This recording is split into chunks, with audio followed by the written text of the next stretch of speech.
onboarding of new employees or new customers is a very popular case management application because there's multiple steps as part of that process. It's documents, it's data, it's back and forth conversations. In our case, I'm going to fill out an electronic form here from OnBase itself, but I'm going to stay in Outlook while I do it. So anytime there is a request, so customers will sometimes ask me, like, we have so much going on, where do I even start? My advice to that is follow the forms. Where is there a form that someone is filling out today? It's paper, it's PDF, it's electronic, but it's going nowhere, it doesn't matter, and start with that.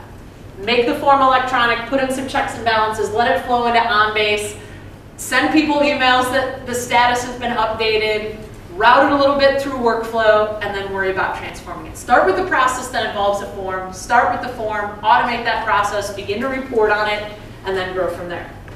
So here we have our employee profile. Now in this case, I'm going to fill out this form manually. I need new supplies, I want to request a day off, whatever it is. Oftentimes for our customers, there's another application in a human capital management system, an HRS application, that is managing the employee record.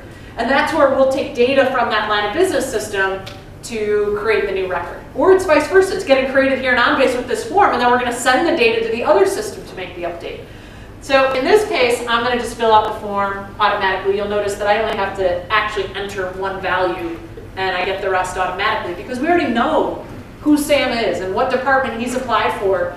And you know, look at this. It even has senior developer. Like it knew that we had changed that title as part of the offer letter because OnBase is smart, and it's making us smarter because maybe this person didn't even know that that title got changed, and now they do. So the submission of this form is going to be the trigger to create the folder structure. And you know, put HR aside, it doesn't matter what exactly we're talking about. Notice how this folder is created consistently with those of the other folders. Here's that application online, the interview guide, and here's my favorite, here's that offer letter. We pulled them all together. And now we're not creating duplicate copies. We're simply dynamically querying OnBase, what do we have for Sam Hastings, and pull it in. You'll notice that we don't have a performance review folder yet for Sam because he hasn't been reviewed. He hasn't even started yet, maybe. And that will all get created in time.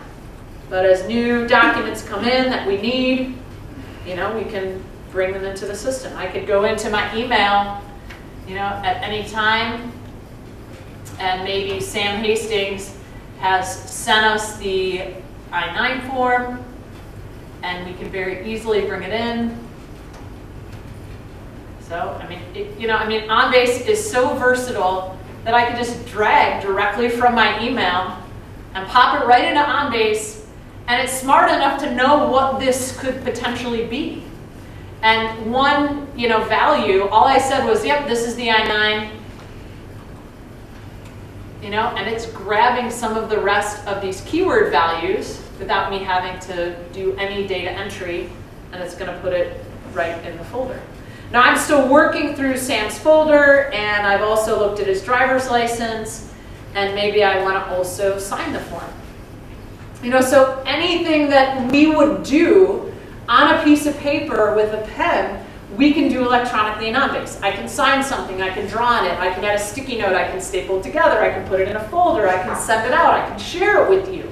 Anything that is possible with paper, we have digitally transformed and made better in OnBase. So I, you know, as Colleen, have reviewed this. I'm going to apply my signature right onto the document. You'll see that it, you know, puts on the date and time stamp.